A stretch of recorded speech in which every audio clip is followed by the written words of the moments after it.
I am confused. Being philosophically consistent and being a very honest person, I'm sure you can tell me where God came from.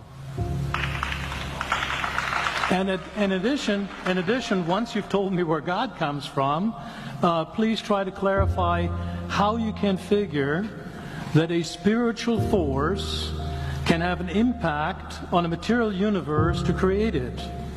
I think that some years ago we already talked about that kind of thing in philosophical circles at any rate, by posing the question, if angels are made of spiritual matter and a pen is made of material matter and spiritual matter displaces no space, how many angels can dance on the tip of a pen?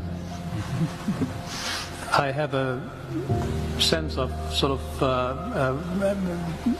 reversal experience here, but please do, go ahead. You've got 5 minutes.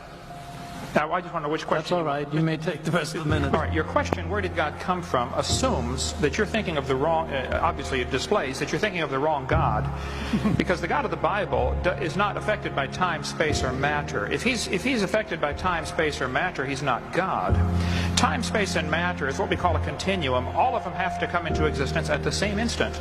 Because if there were matter but no space, where would you put it? If there were matter and space but no time, when would you put it? You cannot have time, space, or matter independently. They have to come into existence simultaneously. The Bible answers that in 10 words. In the beginning, there's time. God created the heaven, there's space, and the earth, there's matter. So you have time, space, matter created, a trinity of trinities there. Just, time is past, present, future. Space has length, width, height. Matter has solid, liquid, gas. You have a trinity of trinities created instantaneously, and the God who created them has to be outside of them. If he's limited by time, he's not God. The guy who created this computer is not in the computer. He's not running around in there changing the numbers on the screen, okay?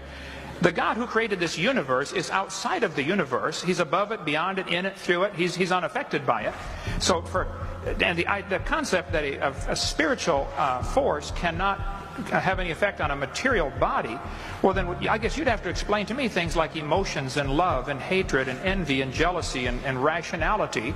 I mean, if your brain is just a random collection of chemicals that form by chance over billions of years, how on earth can you trust your own reasoning processes and the thoughts that you think? Okay, so your question, where did God come from, is assuming a limited God. And that's your problem. The God that I worship is not limited by time, space, or matter. If I could fit the infinite God in my 3-pound brain, he would not be worth worshiping, that's for certain. So that's the God that I worship. Thank you.